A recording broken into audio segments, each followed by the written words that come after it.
बिस्मिल्लाह अल्हम्दुलिल्लाह वस्सलातु वस्सलामु अला रसूलिल्लाह व अला आलिहि व सहबिहि अजमाइन अम्मा बाद। शेख फज़ीलत शेख, तो हमारा कॉन्फ्रेंस तो इफ्तिताह किया है अल्हम्दुलिल्लाह। अभी थोड़ा बात हो, मैं आपसे पूछना चाहता हूँ कि आजकल हमारा दुनिया में, इंडिया में हम लोग ज़िंदा गुज़रता हूँ तो इधर बहुत तालीम हासिल करने के लिए बहुत दरिया है, बहुत कॉलेज है, बहुत ऐसा बहुत चीज़ मौजूद है। तो इसमें हम लोग पढ़ने के वक्त और इल्म हासिल करने के वक्त हम क्या क्या ध्यान रखना और क्या क्या देख कर पढ़ना, यानी मुस्लिम लोग इस इल्म हासिल करने के वक्त क्या सोच कर, क्या ध्यान रख के आगे जाना, उसके बारे में आपको क्या कुछ बताना है? सबसे पहले तो मैं अपने भाई मुस्लिम इनका नाम है, इनका मज़हब भी मुस्लिम है, इनका शुक्रिया अदा करता हूँ और विज़डम यूथ कॉन्फ्रेंस के ज़िम्मेदारान का शुक्रिया अदा करता हूँ कि उन लोगों ने आज के इनॉग्रेशन में मुझको बुलाया और यहाँ पर एक अहम मौजू पर ख़िताब हुआ। और उसके बाद मैं शुक्रिया अदा करूँगा जो मकामी MLA और एक्स मिनिस्टर जिन साहब ने यहाँ शिरकत की, उनका नाम आप बताएं मुझे। कुंजाली कुटी जी, जो मिनिस्टर ने शिरकत की, जो एक्स मिनिस्टर थे, उनका भी शुक्रिया अदा करूँगा कि उन्होंने मेरी तकरीर या मेरे ख़िताब को अपने ख़िताब का हिस्सा बनाया जी, और उस पर मेरा शुक्रिया अदा किया। और केरल के तमाम मीडिया चैनल्स ने उसको अपने चैनल्स पर जगह दी। वो टेलीविज़न चैनल भी हैं और डेली अखबार और जराइद भी हैं। अब मैं अपने भाई मुस्लिम साहब का जो सवाल है उसका जवाब देना चाहूँगा। सवाल ये है कि हिंदुस्तान की फ़िज़ा में मुसलमानों के लिए तालीमी इदारे बहुत सारे हैं, तालीम हासिल करने के बहुत सारे स्कूल हैं, कॉलेजेस हैं। वहाँ पर मुसलमानों को तालीम हासिल करने के लिए क्या करना चाहिए? देखिए, मुसलमान होने की हैसियत से हमारी दो बुनियादी ज़िम्मेदारियाँ हैं। बल्कि मुझको याद आता है कि मेरे वालिद गिरामी अल्लामा अब्दुल हमीद साहब रहमानी रहमतुल्लाह अलैह केरल ही की किसी कॉन्फ्रेंस में थे, शायद कालीकट में थे। तो उन्होंने उस कॉन्फ्रेंस में जो ख़िताब किया था उसमें एक बात बताई थी लोगों को। वो ये कहा था कि हमें दुनिया में अगर तरक्की करनी है तो हमको आगे बढ़ना होगा, और अगर दीन में तरक्की करनी है तो पीछे हटना होगा। दीन की तरक्की इस चीज़ में है कि हम पीछे हट करके रसूल अकरम सल्लल्लाहु अलैहि वसल्लम के अहद मुबारक में और खैरुल कुरून में पहुँच करके दीन को समझें, यानी कुरान और सुन्नत और मनहज सहाबा से दीन को समझें। और दुनिया में तरक्की करनी है तो दुनियावी उलूम में, जदीद उलूम में मेहनत करके आगे बढ़ें, IAS ऑफिसर बने, इंजीनियरिंग करें, डॉक्टरेट करें, और जो भी फील्ड्स हैं दुनियावी तालीम के, उसमें हमारे बच्चे आगे बढ़ें। तो मुसलमानों की किसी भी कॉलेज में तालीम हासिल करने से पहले, बल्कि जिस दिन मुसलमान बच्चा अपने घर में पैदा होता है, बल्कि पैदा होने से पहले ही जब बच्चे का हमल और प्रेगनेंसी उसके माँ के पेट में स्टार्ट होती है, उसी दिन से मुसलमानों के बच्चों की और मुसलमानों के सरपरस्तों की, यानी माँ बाप की, गार्जियंस की एक जिम्मेदारी ये है कि वो उनकी दीनी तरबियत करें, उनकी ऐसी तरबियत करें कि बच्चा पैदा होते ही इस्लामी रूह को समझ सके, इस्लाम को समझ सके, और आगे चल के जब वो बड़ा हो और उसको समझ में आने लगे कि क्या चीज़ अच्छी है, क्या चीज़ बुरी है, तब सबसे पहले वो अपने अल्लाह को पहचाने, अल्लाह की खूबियों को पहचाने और शैतान की खराबियों से दूरी इख्तियार करे। तो बच्चे को माँ के पेट से जो तरबियत और ट्रेनिंग मिलती है, उस ट्रेनिंग में दरअसल मुसलमानों की फैमिलियाँ नाकाम हैं। तो मुसलमानों की फैमिलीज़ और ज़िम्मेदारान की ये बुनियादी ज़िम्मेदारी है कि वो अपने घरानों में पैदा होने वाले बच्चों को पहले दीन की तरबियत दें, यानी उनको ये बताएं कि इस्लाम का हकीकी चेहरा क्या है, उनको ये बताएं कि अल्लाह को कैसे पहचानना है, उनको ये बताएं कि अल्लाह के रसूल के हुकूक क्या हैं, उनको ये बताएं कि कुरान मजीद का पैगाम क्या है, उनको ये बताएं कि सुन्नत रसूल और सीरत रसूल का पैगाम क्या है, उनको ये बताएं कि सहाबे इकराम की अज़मत का माना और मफ़हूम क्या है, और सारे अकायद उनको सिखाएं।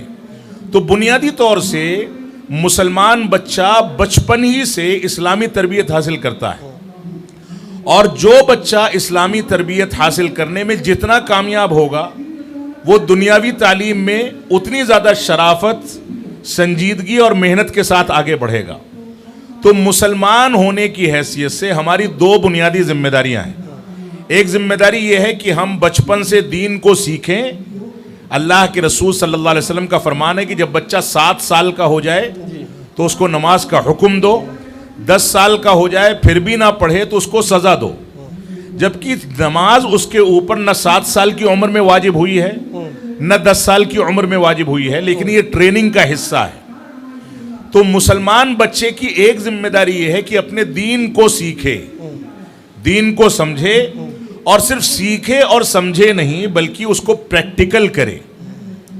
और उसके बाद जब वो ये शुऊर पैदा कर ले, उसको ये समझ में आने लगे कि दुनिया के अंदर आगे बढ़ने का तरीका क्या है, तब वो दुनिया के मुख्तलिफ स्कूलों में, मुख्तलिफ कॉलेजों में जब जाए तो वहाँ दुनियावी तालीम में भी मेहनत करे, और दुनियावी तालीम में इतनी मेहनत करे कि दुनिया की कोई कौम उससे आगे ना बढ़ने पाए, लेकिन इसके साथ साथ अल्लाह को पहचान करके चले।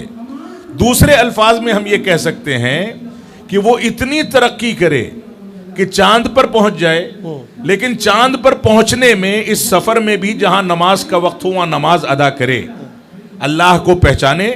तो मुसलमान होने की हैसियत से हमारी दोहरी जिम्मेदारियां हैं। एक दीन को सीखने की जिम्मेदारी है, एक दुनिया को सीखने की जिम्मेदारी है। लेकिन बदकिस्मती ऐसी है कि हम दीन की जिम्मेदारी निभाने में भी नाकाम हैं और दुनिया की जिम्मेदारी उठाने में भी नाकाम हैं। अक्सर मुस्लिम फैमिलीज दीन की तरबियत हासिल करने में कमज़ोर हैं और साथ ही दुनिया की तालीम हासिल करने में कमज़ोर हैं। लिहाजा मुसलमान बच्चा दुनिया के किसी भी स्कूल या कॉलेज में चला जाए, उसको सबसे पहले दीन को और उसके बाद दुनिया को सीख करके दोनों को एक साथ लेकर के चलना होगा, तभी वो दुनिया में भी तरक्की करेगा और आखिरत में भी तरक्की करेगा। इंशाअल्लाह, शुक्र। अभी जो आपने बताया तो ये हालात तो हमको तो मालूम हो गए, तो लोगों को ये समझाने के लिए हम लोग क्या तरीका निकालेगा, यानी ये ऐसा अभी जो बताया ऐसा ही गया तो लोग बचेगा, वो तो बात है। ये कैसे सोसाइटी को समझाएगा हम लोग जल्दी, तरीका क्या है उसका? देखिए, इनका अगला सवाल बहुत ज़्यादा कीमती है, बल्कि पहले सवाल से ज़्यादा कीमती है। पहले सवाल में इन्होंने तालीम के बारे में सवाल किया था, एजुकेशनल सोसाइटीज़ और स्कूलों और कॉलेजों के बारे में सवाल किया था। अब ये सवाल कर रहे हैं मिशन के बारे में कि इस मिशन को कंप्लीट कैसे किया जाए, यानी जो बातें पहले सवाल के जवाब में कही गई हैं उन बातों को अप्लाई कैसे किया जाए, ये एक बुनियाद है। मसला क्या है, हमारा मिजाज ये बन गया है कि हमारे ऊपर जब कोई मुसीबत आती है तब हम उसका हल तलाश करते हैं, जबकि हमको रेगुलर ऐसी जिंदगी गुजारनी चाहिए कि रेगुलर तरीके से हम ऐसी जिंदगी अपनाएं कि हमारे ऊपर मुश्किलात आने ही ना पाएं। तो ट्रेनिंग का जो तरीका है, ट्रेनिंग ऐसी होनी चाहिए कि इंसान बच्चे को ये बताए कि पहली सीढ़ी कैसे चढ़नी है, दूसरे स्टेप पर कैसे पांव रखना है, तीसरे स्टेप पर कैसे पांव रखना है, और सारे स्टेप कंप्लीट करके पहले फ्लोर पर, फिर दूसरे फ्लोर पर, फिर तीसरे फ्लोर पर, फिर चौथे पर, पांचवें पर कैसे जाना है। अगर उसको सीधे ये सिखा दिया जाए कि पहले फ्लोर पर तुम कूद करके चढ़ जाओ, तो इस बात का डर है कि वो गिर करके उसको चोट लग जाएगी या वो मर जाएगा।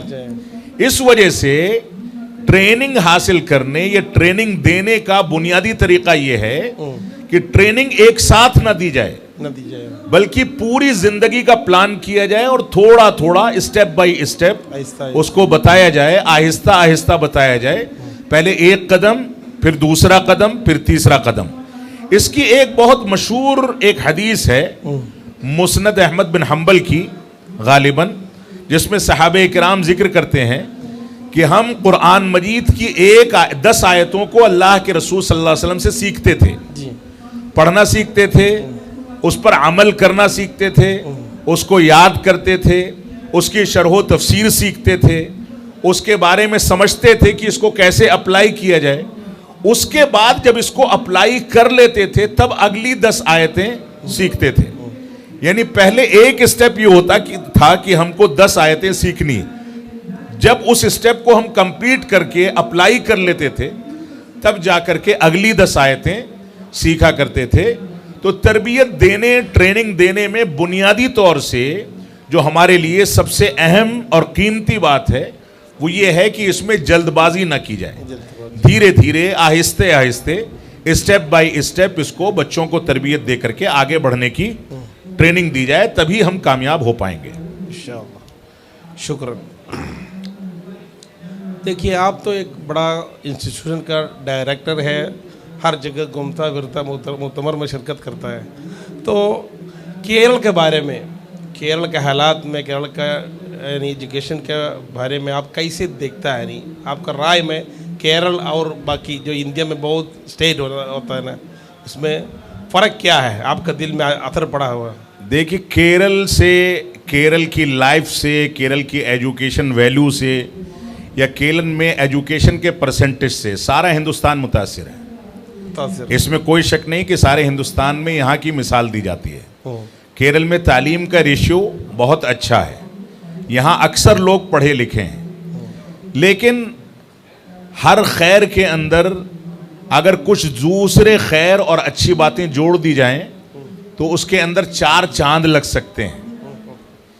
वो अच्छी बातें ये हैं कि केरल में एक मुद्दत से हम सुनते चले आए थे कि यहाँ मुजाहिद कॉन्फ्रेंस होती है, और मैंने एक बार शिरकत भी की है कालीकट में, जब मैं छोटा सा था, और मेरे वालिद रहमतुल्लाह अलैह ने मुझको भेजा था कि वहाँ सर्वे करके आओ कि वहाँ जो इख्तिलाफ हुआ है और कालीकट में जो कॉन्फ्रेंस होने जा रही है, तो उसकी एक कॉन्फ्रेंस कालीकट में, एक कोची में हुई थी।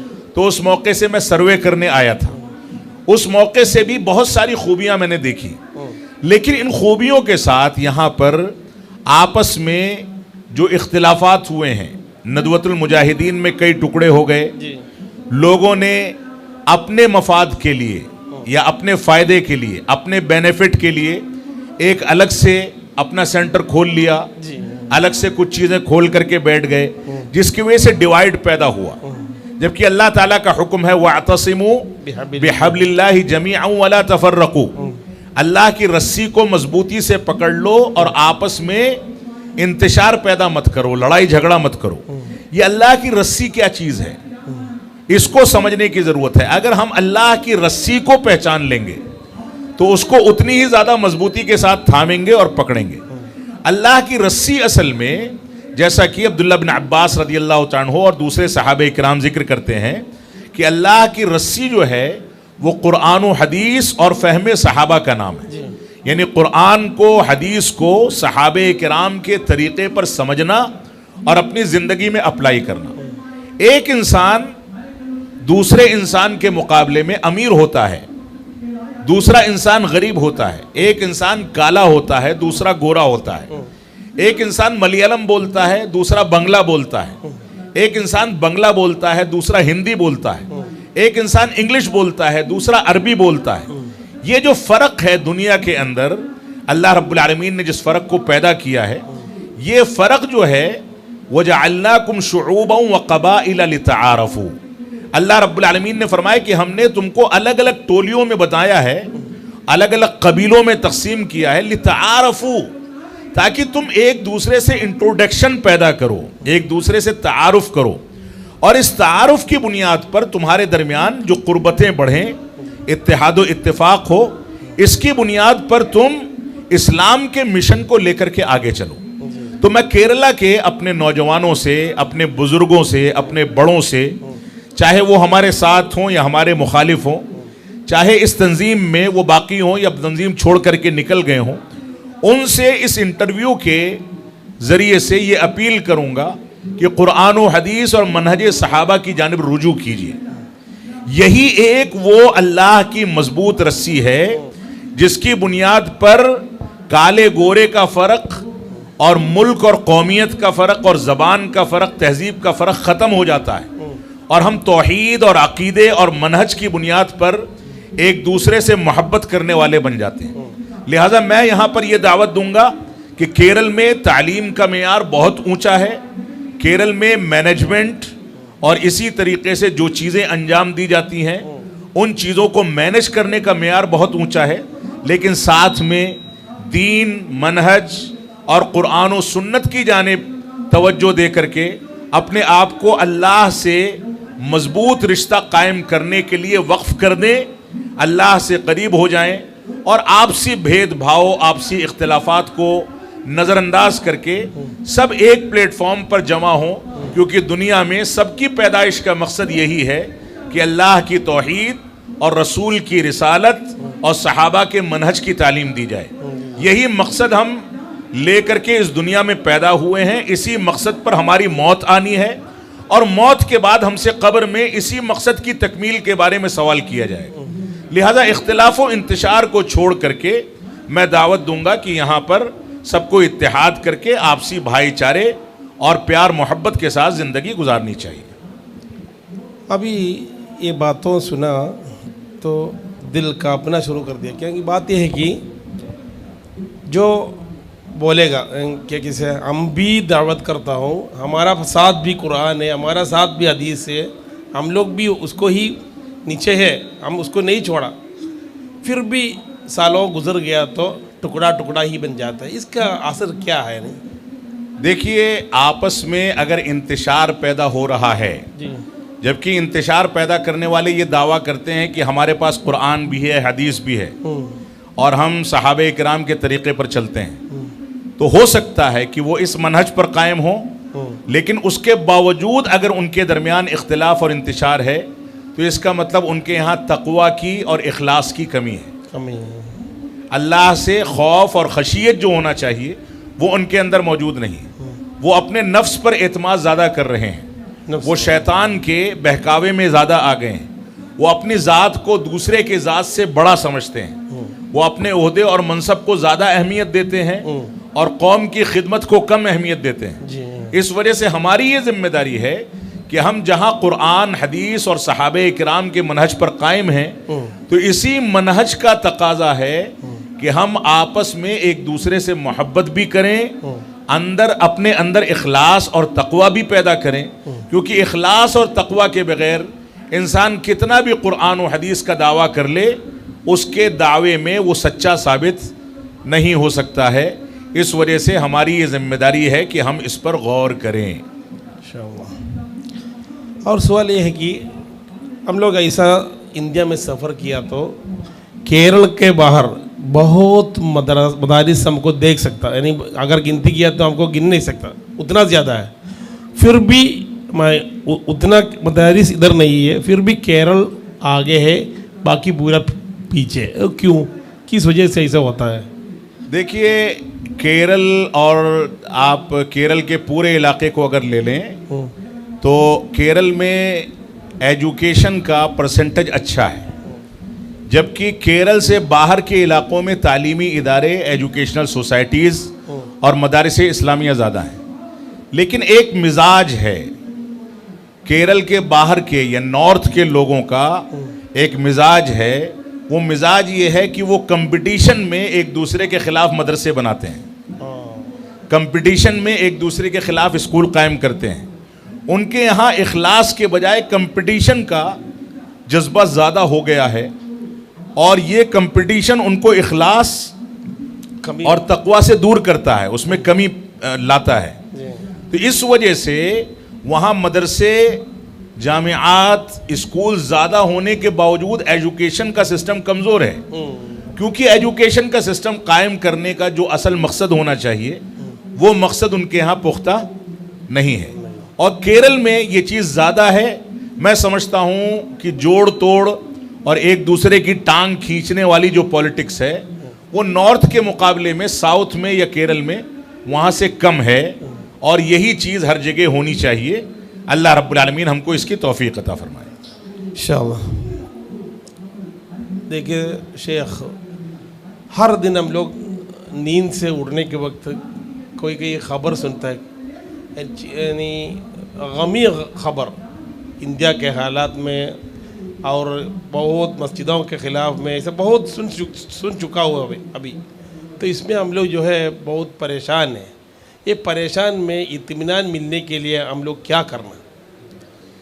देखिए, ये बहुत अहम सवाल है हालात के बारे में, करंट सिचुएशन के बारे में, कि हम जब सो करके उठते हैं तो हमको कोई निगेटिव ख़बर सुनने में मिलती है कि फ़लाँ जगह मस्जिद गिरा दी गई, या फ़लाँ जगह मुसलमानों के साथ ऐसा हो गया, या कोई नया लॉ आ गया जिसकी वजह से मुसलमान परेशान हैं।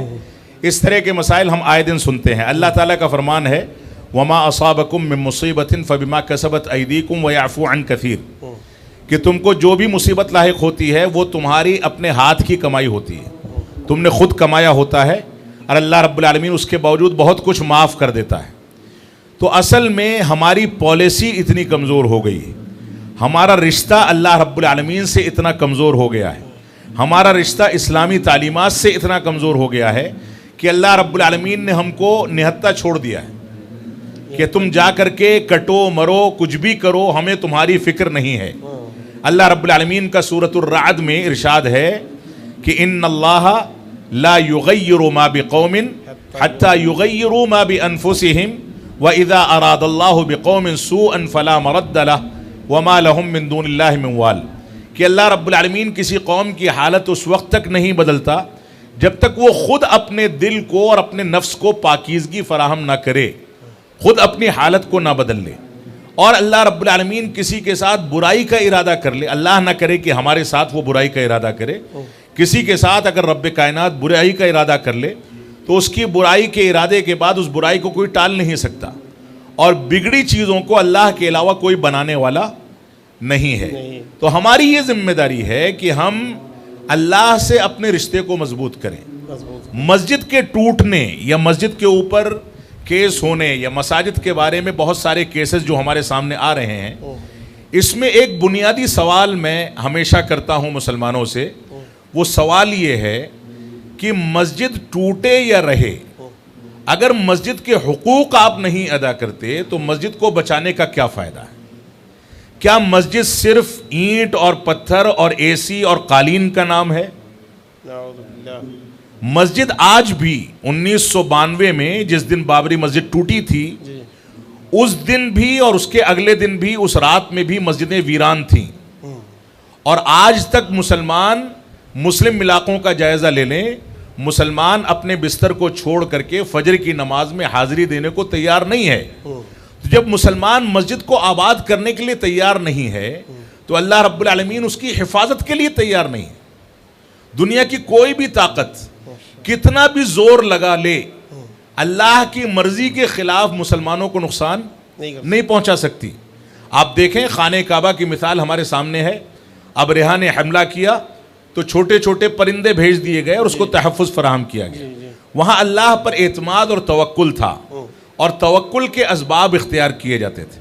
तो हमारी ये जिम्मेदारी है कि इन केसेस से हर सुबह जब हम उठते हैं और निगेटिव खबरें सुनते हैं, तो इन खबरों को सुनने के बाद हम सबसे पहले अपनी गिरबान में अपना सर डालें और डाल करके सोचें कि हमने दिन भर में अल्लाह की कितनी बार नाफरमानी की है और कितनी बार हमने दीन की मुखालफत की है। अगर हर मुसलमान अपनी जिम्मेदारी इस तरीके से निभाएगा तो ऐसी सूरत में मुसलमानों को कोई नुकसान नहीं पहुंचा पाएगा। अल्लाह रब्बुल आलमीन का फरमान है, वला तहिनु वला तहज़नु व अंतुमुल अअलौना इन कुंतुम मुमिनीन, कि तुम्हारे लिए कोई सुस्ती, कोई काहिली, कोई डर और किसी अंदाज की गमी की बात नहीं है। तुम ही सरबलंद रहोगे अगर तुम हकीकी मोमिन हो। और अल्लाह रब्बुल आलमीन ने फरमाया, इन तस्बिरु व तत्तकू ला यदुर्रुकुम कैदुहुम शैआ, अगर तुमने सब्र कर लिया और तकवा इख्तियार कर लिया तो ला यदुर्रुकुम, तुमको इन लोगों की चालें कुछ भी नुकसान नहीं पहुंचा पाएंगी। लिहाजा मुसलमानों की जिम्मेदारी मौजूदा हालात में यह है कि मुसलमान सब्र और तकवा इख्तियार करें, दीन की तरफ रुजू करें। ये सारे के सारे मसाइल सियासी तौर से आएंगे, चले जाएंगे, लेकिन मुसलमानों को अमन व सलामती तब मिलेगी जब मुसलमान हकीकी मुसलमान बनेंगे और दीन की तरफ रुजू करेंगे।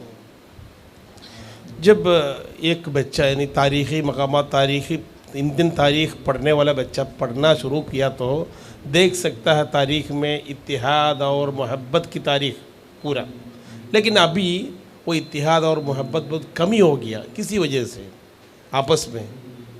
इत्तिहाद और इत्तिफाक का बुनियादी जो ज़रिया है जी वो अक़ीदे तौहीद है।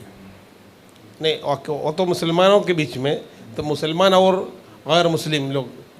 हाँ, आपका सवाल जो है दूसरे मज़ाहिब के तनाजुर में, यानी मुसलमानों और दूसरे अक़वाम या दूसरे मज़ाहिब के मानने वालों में पहले के मुकाबले में दूरियां बढ़ रही हैं।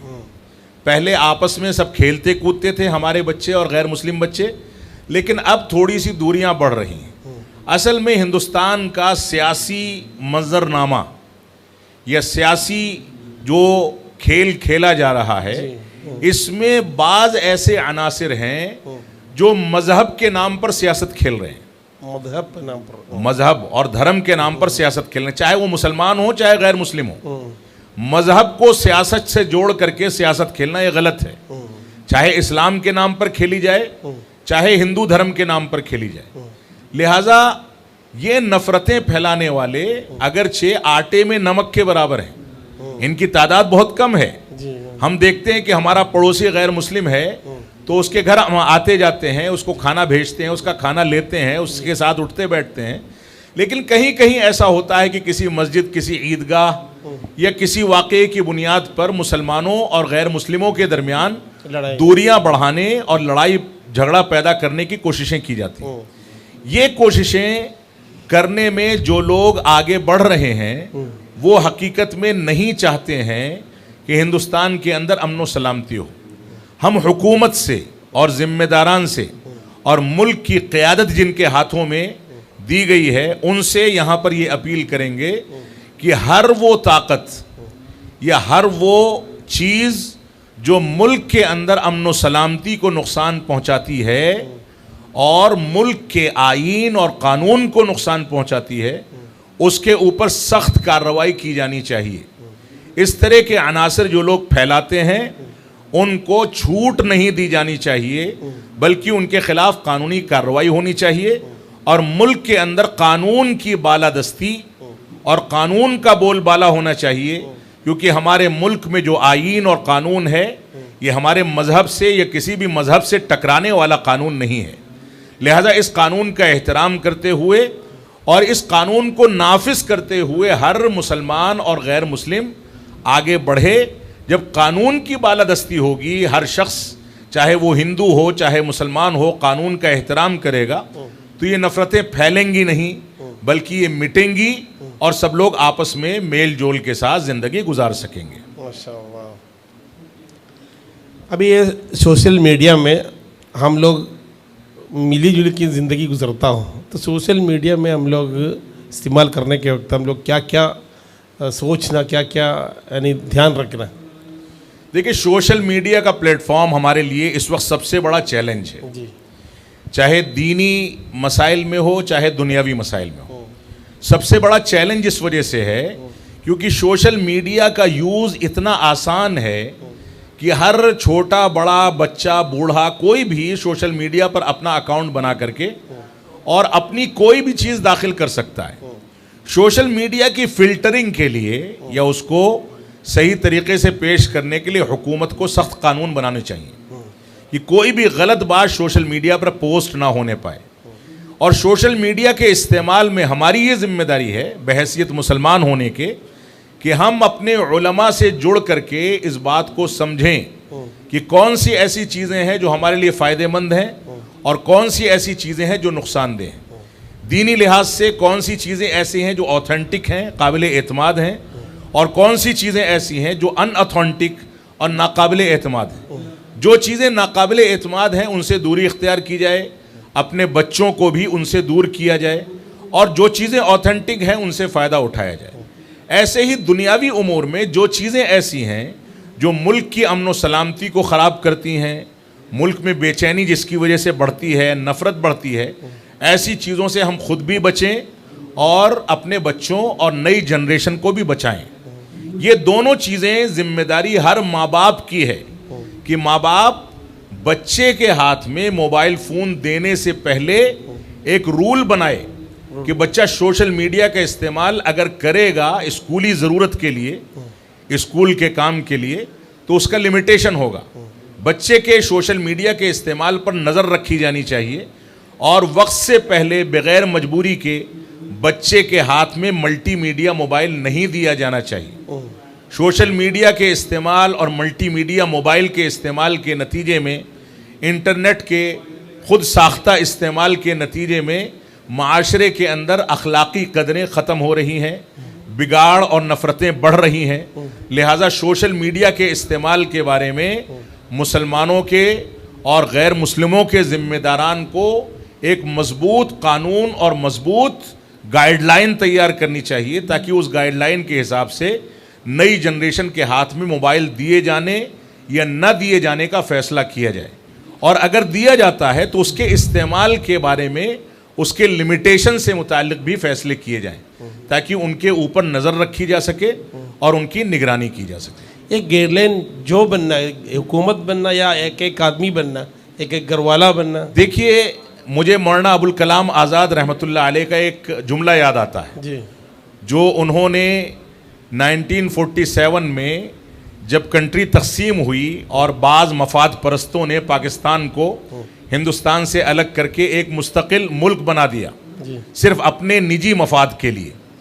उस वक्त मौलाना अबुल कलाम आज़ाद रहमतुल्लाह अलैह ने दिल्ली की जामा मस्जिद की सीढ़ियों से ये बात कही थी कि कागज़ के पुर्ज़ों पर लिखे हुए कानून हमको तहफ़्फ़ुज़ फराहम नहीं कर सकते। तो जो कानून है उसका एहतराम और उस कानून को अप्लाई करना ये हमारी जिम्मेदारी है। लेकिन कानून इंसान की ज़िंदगी में कब आता है? तब आता है जब उसको कानून की ज़रूरत पड़ती है, जब वह पुलिस कचहरी और कोर्ट में जाता है। लेकिन उससे पहले इंसान की पर्सनल लाइफ में एक कानून और होता है। वो कानून हमारे मजहब का कानून है, हमारे घर का कानून है, घर के अंदर अखलाकी कदरों को परवान चढ़ाने का कानून है, बड़ों के एहतराम को सिखाने का कानून है, छोटों पर शफकत करने का कानून है, माँ बाप के एहतराम का कानून है, एक दूसरे की इज्जत करने का कानून है। ये सारी की सारी चीज़ें हमारी प्रैक्टिकल लाइफ में जब तक ट्रेनिंग के तौर पर हमको नहीं सिखाई जाएंगी, जब तक मुल्की कवानीन को तहफ़्फ़ुज़ फराहम नहीं किया जा सकता। तो पहले हमें स्टेप बाय स्टेप, जैसे कि शुरू में जिक्र आया, स्टेप बाय स्टेप बच्चे की इस्लामी तरबियत और ट्रेनिंग के लिए या दूसरे मज़ाहिब वालों को अपनी धार्मिक ट्रेनिंग के लिए अपने बच्चों को पहले ट्रेंड करना होगा और इस तरीके से ट्रेंड करना होगा कि वो अपने धर्म का, अपने कवानीन का एहतराम करें। और जब वो बड़े हो जाएं तो जब बड़े होने के बाद वो ज़िंदगी बाहर फील्ड में गुजारें तो वहाँ पर उसको अप्लाई करें और कानून जो मुल्क का है उसका भी एहतराम करें और अपने मजहब के कवानीन का भी एहतराम करें। तभी ये नस्ल आगे बढ़ेगी और तरक्की करेगी इंशाअल्लाह। देखिए, पुराना ज़मान और नया ज़मान दोनों में भी आदमी लोग ज़िंदा गुजरता था। उस समय जो है एक आदमी के साथ एक फ़ोन भी नहीं, अभी हर आदमी के साथ 2, 3, 4 फ़ोन है। अभी एक कानून अचानक आया, गवर्नमेंट ने बताया हर एक आदमी सोशल मीडिया और फ़ोन नहीं इस्तेमाल करना, तो आदमियों को पूरा मजनून बन जाएगा। अभी ऐसा हालत में पहुंच गया आदमी लोग ने, ये कैसे हो गया है? देखिए, ये जदीद दौर की टेक्नोलॉजी को इस्तेमाल करने के जो फ़ायदे हैं जी, फ़ायदे के साथ नुकसान भी है जी, यानी जहाँ वो पॉजिटिव है वहीं वो निगेटिव भी है। जी, पहले के टाइम में लोग, मोबाइल फ़ोन नहीं था, टेलीफोन था, टेलीफोन से पहले टेलीफोन भी नहीं था, टेलीग्राम था, और उससे पहले एक दूसरे के पास कोई पैगाम भेजने के लिए ख़तो किताबत थी, लेटर लिखते थे। तो दौर जितना सादा था उतनी बरकतें थी और जदीद टेक्नोलॉजी जितनी ज़्यादा तेज़ी के साथ आगे बढ़ रही है उतना ज़्यादा इंसान का दिमाग उसके साथ इतना ज़्यादा अटैच हो गया है कि उसके बगैर वो 1 मिनट नहीं रह सकता। आप आज जुमे के खुतबे में मस्जिद में जो आवाम पब्लिक आती है उसको बैठा हुआ देखें तो उनमें से 10 लोग ऐसे होंगे जो खुतबे के बीच में भी मोबाइल चेक करते रहते हैं। मोबाइल ने हमारे दिमाग को मफलूज कर दिया है, दिमाग को गुलाम बना लिया है। हमारा दिमाग रात में सोने तक और सुबह जागते ही अल्लाह को याद करने के बजाय मोबाइल फोन चेक करने में लग जाता है। जदीद टेक्नोलॉजी से हमको ज़रूरी हद तक अटैच होना चाहिए और गैर ज़रूरी चीज़ें हमको उससे अलग रखनी चाहिए। जितना ज़रूरी हो इंसान उतना अटैच रहे, कोशिश करे मल्टीमीडिया मोबाइल ना इस्तेमाल करे तो बहुत अच्छी बात है, लेकिन मजबूरी है, अगर उसको इस्तेमाल करना है तो इस्तेमाल करे, तो ज़रूरी हद तक करे, गैर ज़रूरी चीज़ों का इस्तेमाल ना करे। आज मल्टीमीडिया मोबाइल या सोशल मीडिया की वजह से एक बहुत बड़ी ख़राबी जो आई है वो ख़राबी म्यूज़िक, गाने बजाने और बेहयाई की चीज़ें मोबाइल पर या मल्टीमीडिया पर देखने के नतीजे में इंसान के अंदर का मोरल सिस्टम या उसकी अखलाकी ज़िंदगी फसाद का शिकार हो गई। वो मुकम्मल तरीके से बेहया होता चला जा रहा है। इस वजह से मोबाइल फ़ोन या मल्टीमीडिया के इस्तेमाल के लिए हमें इस बात की पाबंदी करनी चाहिए कि हम गैर ज़रूरी चीज़ें उसमें इस्तेमाल ना करें। ज़रूरी हद तक उसका इस्तेमाल मजबूरी में किया जा सकता है। शेख, केरल का तौहीदी जमात के बारे में आपको बहुत जान पहचान है, बहुत तौहीदी जमात केरल में है। इसमें विजडम इस्लामिक ऑर्गेनाइजेशन का आपका राय क्या है इन लोगों के बारे में? देखिए, विजडम इस्लामिक ऑर्गेनाइजेशन जिसकी कॉन्फ्रेंस में मैं शिरकत के लिए आया हूँ, विजडम यूथ कॉन्फ्रेंस, विजडम से मेरा एक ताल्लुक कई सालों से रहा है। बल्कि कोरोना वायरस के दौरान जब विजडम के छोटे छोटे 5-5 मिनट के क्लिप ऑडियो और वीडियो में बनते थे तो उस वक्त मैं उसका हिस्सा था और मेरे ख्याल से 40-50 क्लिप्स मैंने भी बनाए। मुझे उस बीच में एक चीज़ महसूस हुई कि मैंने एक क्लिप बना करके भेजी और उसमें कोई रेफरेंस मैंने दिया था जो रेफरेंस कमज़ोर था, तो मुझको विजडम वालों ने फ़ौरन फ़ोन किया कि मौलाना इस रेफरेंस को चेंज करना होगा। तो अगर इस तरीके पर विजडम काम कर रहा है कि ऑथेंटिक रेफरेंसेस के ज़रिए से वो दीन को पेश करता है, तब तो वो काबिल मुबारकबाद है। लेकिन इस बात को समझ लें कि दुनिया में कोई भी ऐसा नहीं है जो ऐब से पाक हो। सबके अंदर कमी कोताही होती है, चाहे वो विजडम हो, चाहे जामिया इस्लामिया सनाबिल, चाहे Abul Kalam Azad Islamic awakening centre हो, कोई भी हो, कमी इंसान होने के नाते सब में होती है। लिहाजा इंसान को अपनी खूबियों पर तवज्जो देने के बजाय अपनी खामियों पर तवज्जो देनी चाहिए और जो भी कमियां हैं उलमा से मशवरा करके उसको दूर करना चाहिए।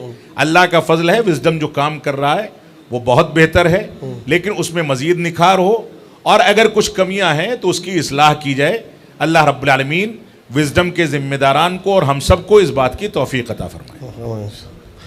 आप एक बड़ा कॉलेज का डायरेक्टर हो, उधर बहुत बच्चे पढ़ता हूँ और बहुत आपका दावत का हरकत उसके बारे में कुछ सुनना चाहता हूँ। देखिए, मेरा ताल्लुक़ जो है वो Abul Kalam Azad Islamic awakening centre से है। ये सेंटर जो है हिंदुस्तान की राजधानी कैपिटल दिल्ली के अंदर कायम है। 1980 में मेरे वालिद गिरामी अल्लामा अब्दुल हमीद साहब रहमानी रहमतुल्लाह अलैह ने इस सेंटर को 4 किराए के कमरों पर कायम किया था, जिसमें 25-30 तलबा पढ़ते थे जी। और उसके बाद धीरे धीरे उन्होंने वहाँ ज़मीनें ख़रीदी, सेंटर की ब्रांचेस कायम हुई। अब इसकी बड़ी ब्रांचें अलीगढ़, लखनऊ और दिल्ली के कई इलाकों में हैं। इसके दिल्ली में 3 और दिल्ली के बाहर 2 हॉस्टल चल रहे हैं, जिसमें 1600 बच्चे बच्चियाँ रिहाइश करते हैं, रिहाइश पजीर हैं। उनके खाने पीने और ख़र्चे की जिम्मेदारी ये सेंटर उठाता है। और इसके अलावा इस सेंटर में जो बच्चे आते जाते हैं, हॉस्टल में नहीं रहते, उनकी तादाद तकरीबन 3500 है। यानी टोटल बच्चे बच्चियां 5000 के करीब हैं। इस सेंटर का एक लंबा चौड़ा एजुकेशनल बजट है। इसमें 300 लोगों का स्टाफ है। ये सेंटर जहां एक जानिब दीन की खिदमत अंजाम देता है, वहीं दूसरी जानिब मॉडर्न स्कूल दीन की रोशनी में भी खोलता है। इसके पास मॉडर्न और अपडेटेड स्कूल भी हैं जिसमें इस्लामियात और दीनी तालीमात भी पढ़ाई जाती हैं, और इसके पास मदारिस भी हैं जिसमें मॉडर्न एजुकेशन भी पढ़ाई जाती है। यानी दोनों जगह दोनों चीज़ों को, दीन दुनिया दोनों को लेकर के हम चल रहे हैं। और ये सिलसिला 1980 से अब तक कायम है, और आए दिन इसमें कुछ ना कुछ नई तब्दीलियां और कुछ ना कुछ अपडेट होता रहता है।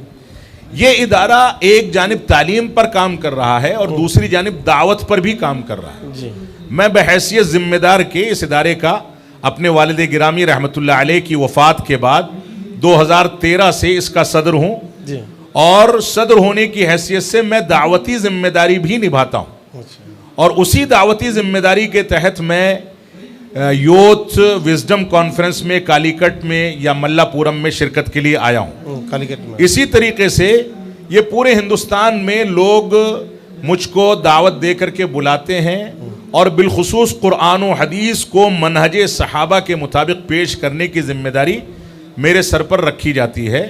और वो दावत व तबलीग हमारे सोशल मीडिया के चैनल्स से, और ऐसे ही जो डेली के अखबारात हैं उनकी रिपोर्टिंग से, और ऐसे ही हमारा एक मंथली मैगज़ीन है अत्तिबियान के नाम से, उसके ज़रिए ये दावत व तबलीग सारी दुनिया में आम की जाती है।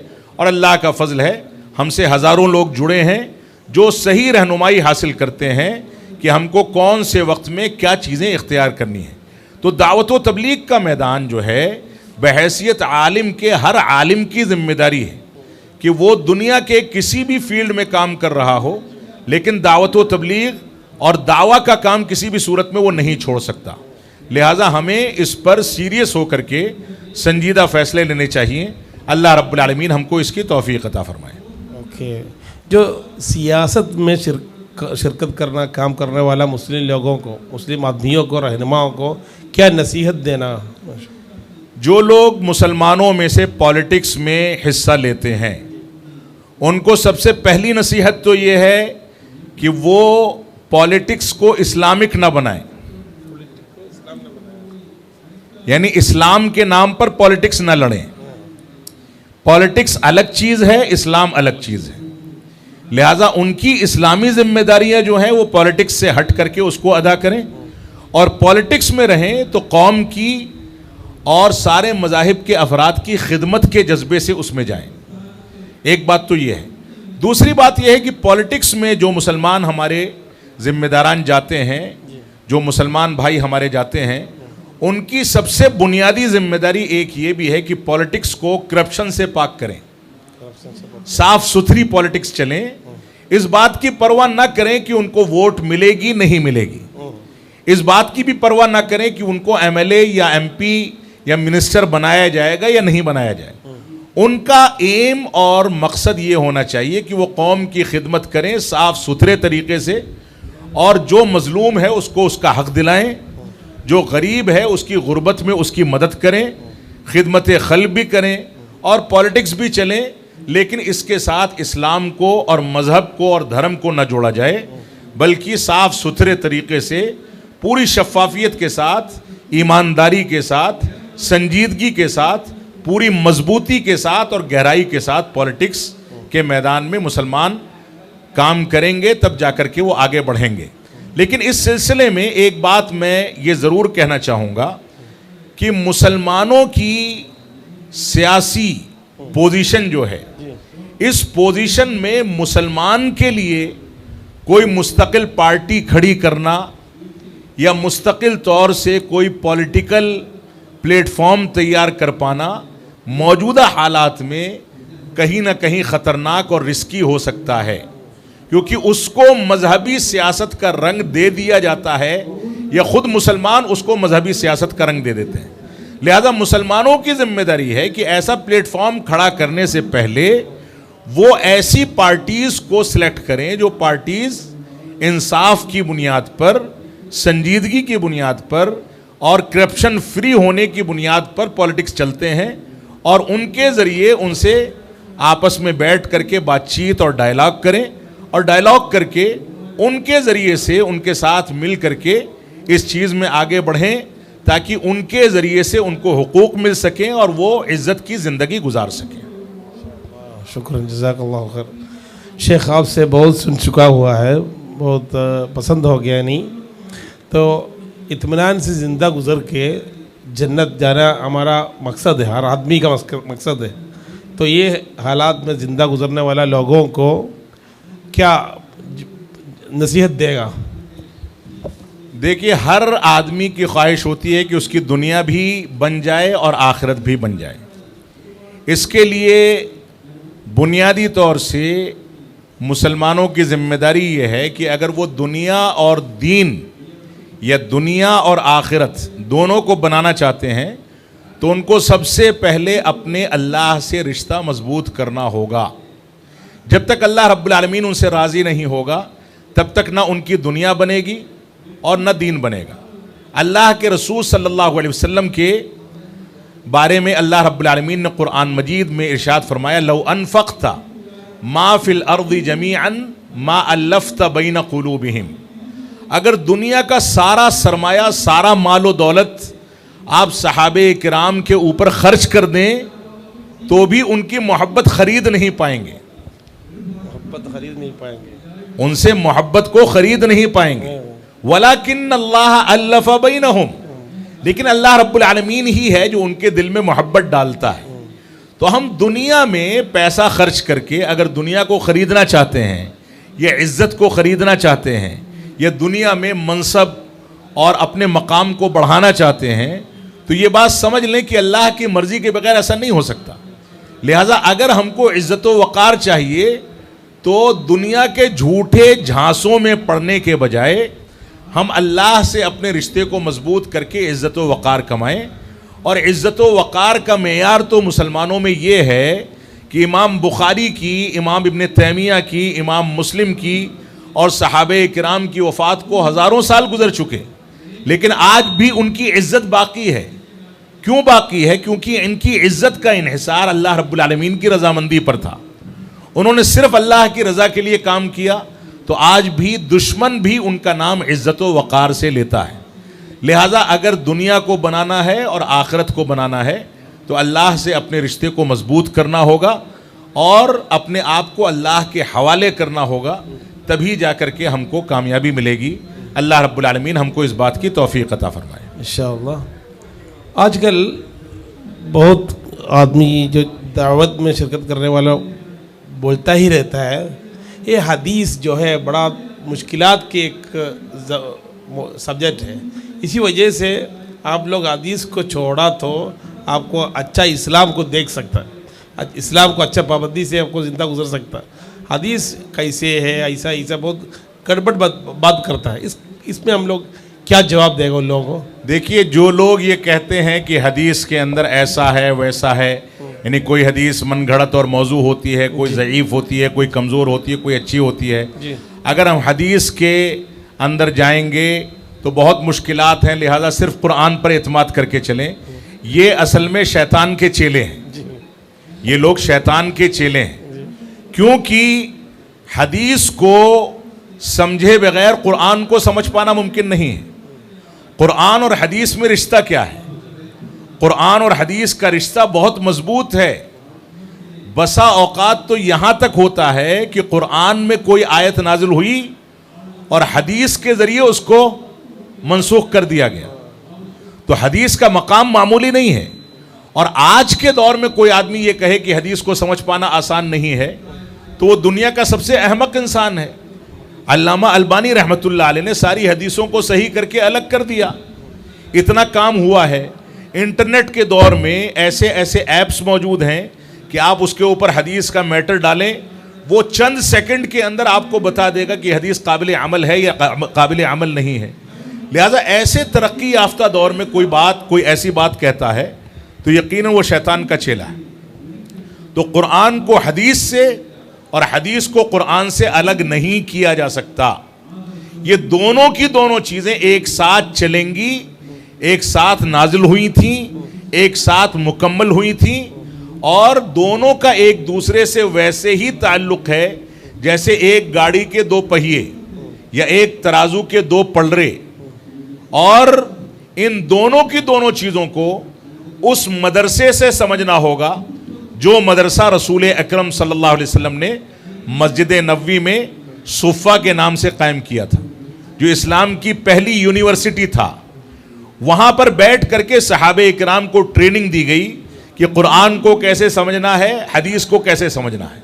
लिहाजा कुरान और हदीस को एक दूसरे से जोड़ करके समझना और इन दोनों को समझने के लिए सहाबे इकराम की ट्रेनिंग का पूरा दौर देखना और सहाबे इकराम के तरीक़े पर उसको समझना, ये मुसलमानों की बुनियादी जिम्मेदारी है। कोई शख्स कुरान को हदीस से अलग करता है या कुरान और हदीस को सहाबे इकराम और मनहज सहाबा से और मनहज सलफ़ से अलग करता है तो हकीकत में वो शैतान का चेला है, इसके अलावा कुछ नहीं, क्योंकि ये तीनों चीज़ें ऐसी हैं जो एक दूसरे के बगैर मुकम्मल नहीं हो सकती। अल्लाह रब्बुल आलमीन हमको ऐसे लोगों से बचने और बराअत का ऐलान करने की तौफीक अता फरमाए। ओके, इंशाअल्लाह। और आजकल औरतों की ज़िंदगी और औरतों का दीनी पढ़ाई बहुत कमी होता है, तो इसी वजह से औरतों को क्या नसीहत देता है आप? देखिए, ख़वातीन के लिए अल्लाह रब्बुल आलमीन ने दीन को मर्दों के मुकाबले में आसान बनाया है। अल्लाह के रसूल सल्लल्लाहु अलैहि वसल्लम का फरमान है कि अगर औरत 5 वक्ता नमाज पढ़ती है, रमज़ान के रोज़े रखती है, अपने शौहर की इताअत करती है, खिदमत करती है और चंद सिफ़ात बताई गई, तो उससे क़यामत के दिन कहा जाएगा कि जन्नत के जिस दरवाज़े से चाहो दाखिल हो जाओ। औरत के लिए बाहर की जिम्मेदारियां नहीं दी गई, उसके लिए मस्जिद जाने को वाजिब नहीं किया गया, वो घर में नमाज पढ़ सकती है।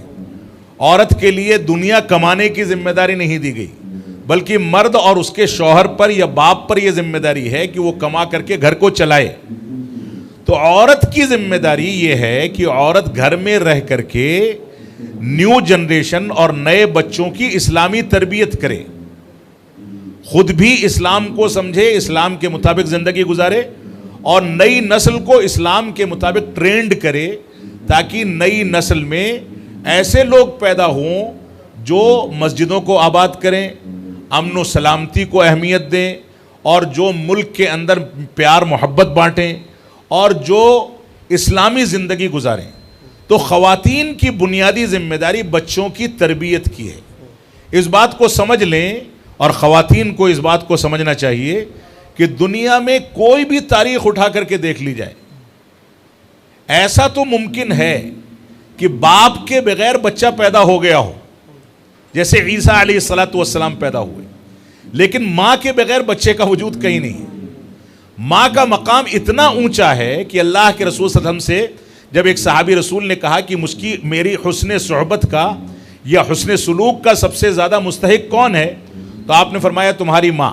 फरमाया उसके बाद, कहा तुम्हारी माँ। फरमाया उसके बाद को कहा तुम्हारी माँ। फरमाया उसके बाद तो कहा तुम्हारा बाप। 3 मकाम माँ को दिया, चौथा मकाम बाप को दिया। इससे बाप की अहमियत और बाप के मकाम में कमी नहीं आती, लेकिन माँ के मकाम को समझा जा सकता है। गालिबन अल्लामा इब्नुल क़य्यिम रहमतुल्लाह अलैह या हाफिज़ इब्न हजर कहते हैं कि 3 मकाम माँ को क्यों दिया गया है। इस वजह से दिया गया है कि माँ ने 3 तकलीफ़ें बच्चे के पैदाइश में बर्दाश्त की हैं। एक, उसने पेट में 9 महीने तक बच्चे को रखा। दूसरा, दर्द ज़ह बर्दाश्त करके उसने बच्चे को पैदाइश के मरहले तक पहुंचाया, वो पैदा हुआ। और तीसरा, 2 साल तक उसने दूध पिलाया। 3 मुश्किलात उसने बच्चे के लिए जो बर्दाश्त की हैं, इसका थोड़ा सा तसव्वुर भी बाप नहीं उठा सकता। लिहाजा माओं की या ख़वातीन की जिम्मेदारी ख़ानदानों के बारे में, बच्चों के बारे में ज़्यादा कीमती है। अगर ख़वातीन इस्लामी तारीख़ में निकल करके देखें तो इमाम बुखारी की तरबियत में, ख़ुद अल्लाह के रसूल सल्लल्लाहु अलैहि वसल्लम की तरबियत में, बड़े सहाबे किराम या मुहद्दिसीन की तरबियत में माओं का जो किरदार रहा है वो मर्दों का नहीं रहा। बहुत सारी ऐसी शख्सियतें गुजरी हैं जिनकी पैदाइश से पहले उनके बाप फौत हो गए, लेकिन माँ ने उनको पाल पोस करके बड़ा किया और वक्त का इमाम बनाया। ऐसा इमाम बनाया, ऐसी तरबियत की कि आज तक कोई जुमे का खुतबा उनकी या कोई तकरीर उनके कारनामों को बयान किए बगैर मुकम्मल नहीं हो सकती। तो ये माओं का किरदार है। इस वजह से माओं को अपने मकाम, अपनी अजमत, अपनी जिम्मेदारियों और इस्लाम ने उनको जो अहमियत दी है उसको समझना चाहिए। और दुनिया के अंदर तलाक के नाम पर, वरासत के नाम पर, जायदाद में हिस्से के नाम पर और न जाने कौन कौन से नए प्रोपेगेंडे हैं, हिजाब के नाम पर औरतों को बहकाने और गुमराह करने की कोशिश की जा रही है। औरतों को जो बार बार टारगेट किया जाता है, ये भी इस बात की दलील है कि इस्लाम को या मुसलमानों को कमज़ोर करने के लिए इस्लाम दुश्मन समझता है कि औरतों को कमज़ोर करो तो पूरा इस्लाम कमज़ोर हो जाएगा। लिहाजा औरतों को अपनी जिम्मेदारी महसूस करनी चाहिए। अल्लाह रब्बुल आलमीन हमारी ख़वातीन को वैसी ख़वातीन बनाए जो ख़वातीन सहाबियात की शक्ल में या ताबिइयात की शक्ल में या माजी में हदीस की खिदमत करने वाली ख़वातीन की शक्ल में गुजरी हैं। हमारी ख़वातीन को अल्लाह रब्बुल आलमीन इसकी तौफीक अता फरमाए। आजकल चंद औरतें ने बताई जाती है कि हम लोग बाल बच्चा अड़ोस पड़ोस के दरमियान में ज़िंदा गुजरना नहीं चाहता हूँ। हम लोग बाहर निकल के जैसे मर्द लोग करते हैं ऐसा हम लोग करना चाहते हो, जैसे वो लोग पहनता है ऐसा हम लोग पहनना चाहते हो, जैसे वो लोग गाता है ऐसा वो लोग राय ऐसा बढ़ गया। इन लोगों को क्या बोल रहे हैं? देखिए, आज़ाद ख्याली, औरतों के यहाँ आज़ाद ख्याली का जो तसव्वुर पैदा हुआ है कि हम भी मर्दों के तरीके से बाहर निकल करके दुनिया देखना चाहते हैं, दुनिया कमाना चाहते हैं, दुनिया के अंदर ये करना चाहते हैं, वो करना चाहते हैं। जो ख़वातीन इस मैदान में बाहर निकली हैं उनकी ज़िंदगी के तजर्बात अगर आप उनसे पूछें तो वो ख़वातीन ख़ुद इस बात को कहेंगी कि हमने गलती की थी। ऐसी ख़वातीन जो बाहर निकल गई हैं, दुनिया कमा रही हैं या दुनिया में घूम फिर रही हैं, अगर उनके यहाँ ज़र्रा बराबर भी ईमानदारी है तो वो अपनी होने वाली बच्ची को बाहर नहीं निकलने देना चाहती, क्योंकि वो जानती हैं कि इस आज़ादी में इज्जत व आबरू भी चली जाती है।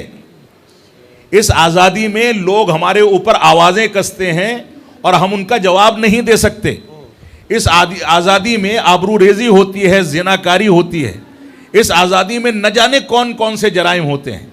तो इस्लाम ने या तारीख़ इस्लाम में एक लफ्ज़ इस्तेमाल हुआ है, रब्बतुल बैत।